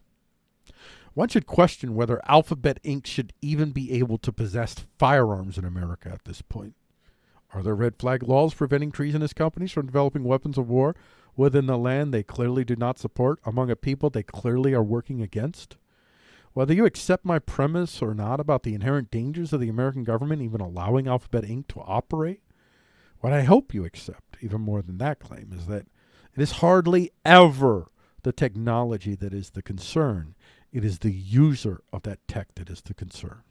In this case, the user is Alphabet Inc. And if you believe Alphabet Inc. is benevolent and in harmony with the American standards of the Bill of Rights, and robots being trained by dogs to move more effectively should not concern you at all. The tech and technique is not the issue. The user is just about always the issue. As an American who has come to pragmatically treasure the ideational empowering of the American Bill of Rights, without them we poors would be completely at the mercy of the state and its corpostate vassals, or in the case of Alphabet Inc., competing authorities, I could say that you are how you behave. And Alphabet Inc. behaves more like a Chinese state authority than an American company. So for me, this concerns me greatly, and I would urge my government to consider intervening on behalf of the American people, whom Alphabet Inc. has decided no longer matter to their bottom line. Robots that can move with the alacrity of dogs can be highly beneficial when those robots are programmed by Bill of Rights-minded folks. But when the corporation in question stands behind an extremist authoritarian ideology that reduces humans to criminal, subhuman status based on the color of their skin, their sexuality, their gender, their religious beliefs, their political views, then that government, our government, should consider intervening. Because in point of fact, An AR-15 is significantly less dangerous than having human-controlled robots that can move like dogs. I mean, talk about assault weapons. You can't get more assaulty than having human-controlled robots that can move like dogs. You can't. Now, I do not support gun control laws, nor would I support robot control laws. But Alphabet Inc. does. So, by their own standards, they should be disarmed for the good of the whole. For their ideas are dangerous and a direct threat to American liberty. And their ideas aren't just dangerous in theory.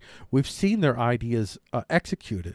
We've shown, we see clearly how dangerous they are. They're literally empowering Chinese Nazis while they censor Americans for challenging Chinese Nazis. That's what they're doing right now. That's happening real term. Their dangerous ideology is proven in their execution.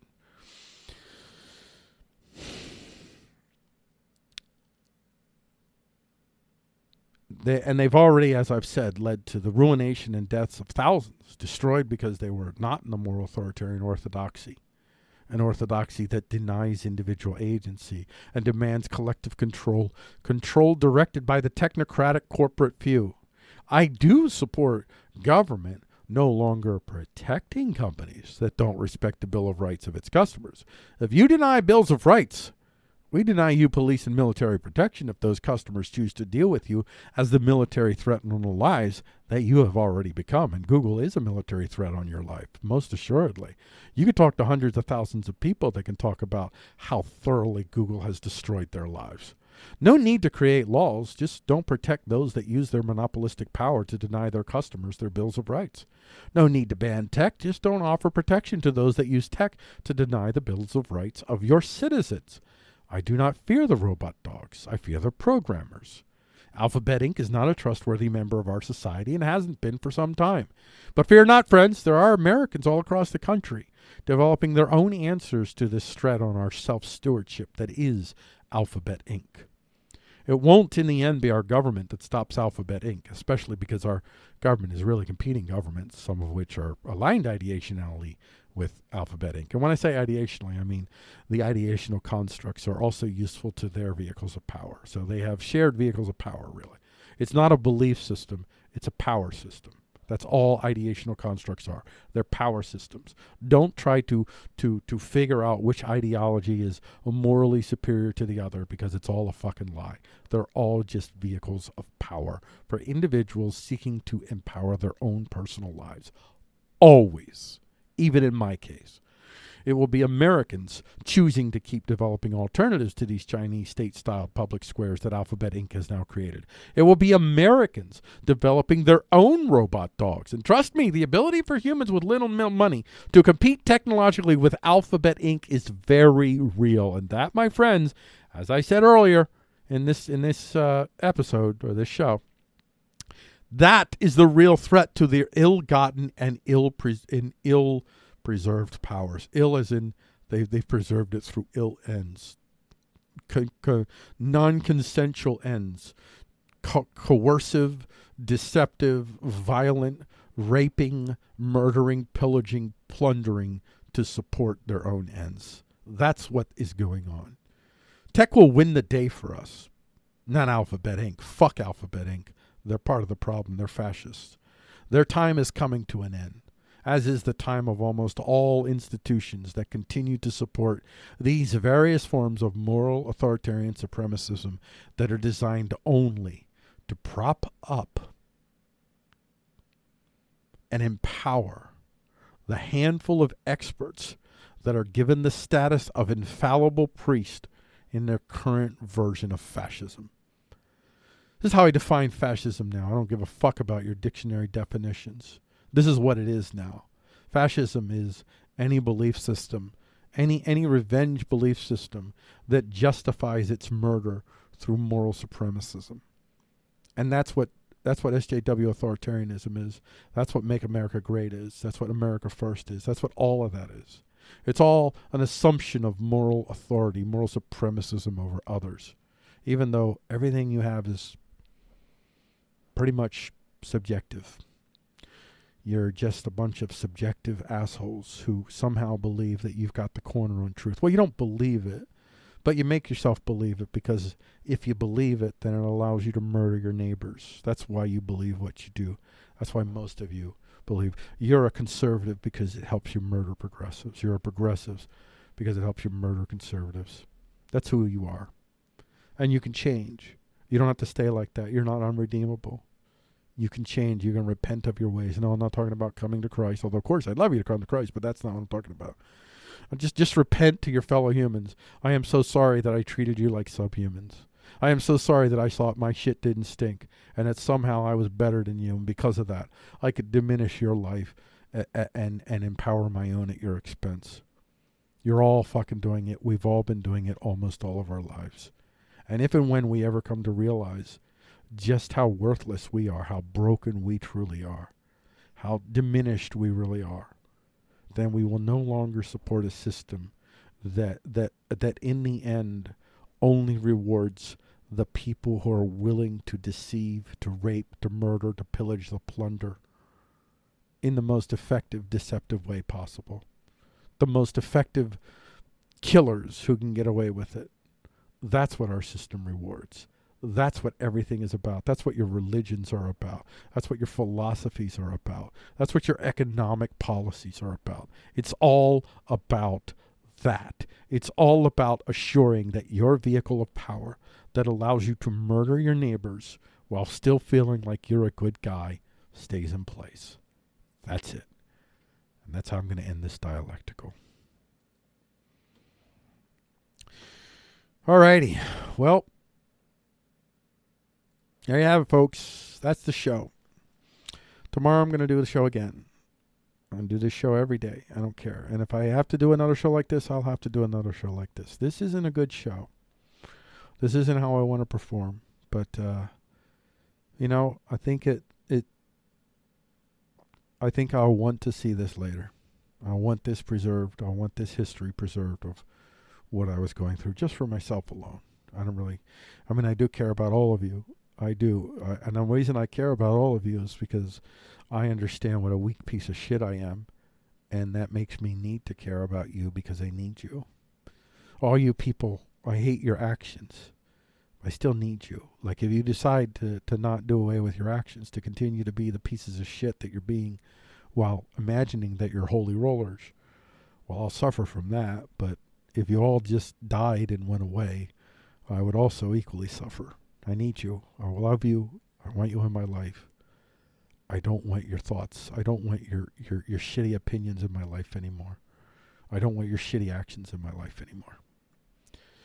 And with that, I think we've come to an end of the show. Don't forget to tip your Freeqo at Freeqo.com tips. I'm sure that all of you love me after this. So I'm sure I'm going to get a lot of tips today, because who doesn't love sending money to somebody that called them an asshole, right? I know I love it. I love a bit of it. Alrighty. Well, I'll see you guys tomorrow. Noonish, same time, same places. Here on dlive.tv/Freeqo, Freeqo. Come visit me tomorrow. See if I can get back on top of my head. Because today I'm kind of living in fear, but I won't stay here. I'll come out of it. But today I'm dealing with what I'm dealing with. So God bless you all. And, I'll leave you maybe with this. A challenge, all of you out there listening, whoever might be listening. You write down on a piece of paper all the types of beliefs that you think if people hold should put them in a category where you no longer have to treat them like a human being. And if you have a really wide, broad list, you fucked up. You're a fucking Nazi. You have to come to terms with that. You can be redeemed. You can walk away. If your idea of security is if we just murder enough of these fucking people, we'll get the utopia, the heaven on earth we want. You're fucked up. You're a Nazi. If you think you're going to kill your way to prosperity or kill your way to equality, you're fucked up. You're a Nazi. You need help. And you can be helped. And we Americans, we human beings. You know why America is the best fucking country in the world? It's not because of white people.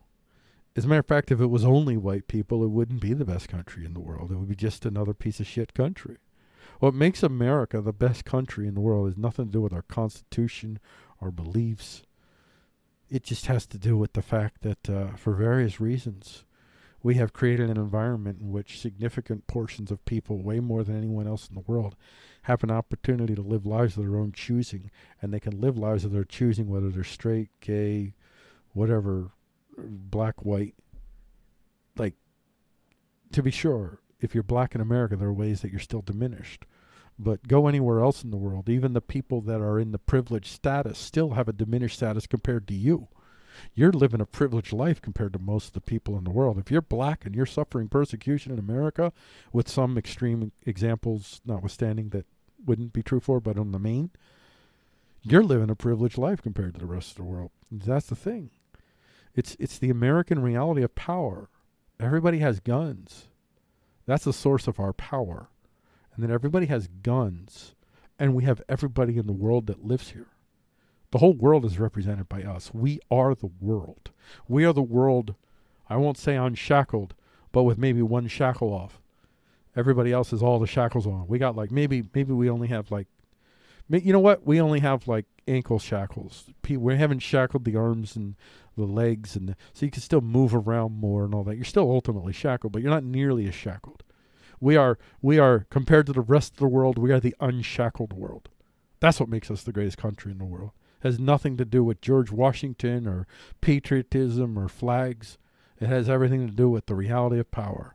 A bunch of people have guns, and so the governments feel constrained to do the shit they'd really love to do. And because of that, all of the people in the world have relatives that live here unshackled compared to them. And we want the whole world to be like us. Only in that sense, not in the particulars, just in that sense. We want the whole world to be like us because we are the whole world. That's why we're the greatest fucking country in the world. So, ask yourself if you're one of them people, or if you prefer the shackles. And if you do prefer the shackles, don't be surprised when I tell you to fuck yourself. Go fuck off. I don't have time. I don't even want to debate you anymore. I don't want to hear what you have to say. I just want to see, all I want to know is your list. Show me your list. Who would you kill? Who would you save? And that'll tell me everything. Then I'll know whether I want to associate with you or not. If your list is, well, if you have a list at all, that might preclude me from wanting to associate with you. Because if you have anybody on your list that you want to kill for their beliefs alone, you're a shitty human being. I'm a shitty human being too, but you need to come face to face with the reality that you're a shitty human being. Good night, everybody. See you tomorrow.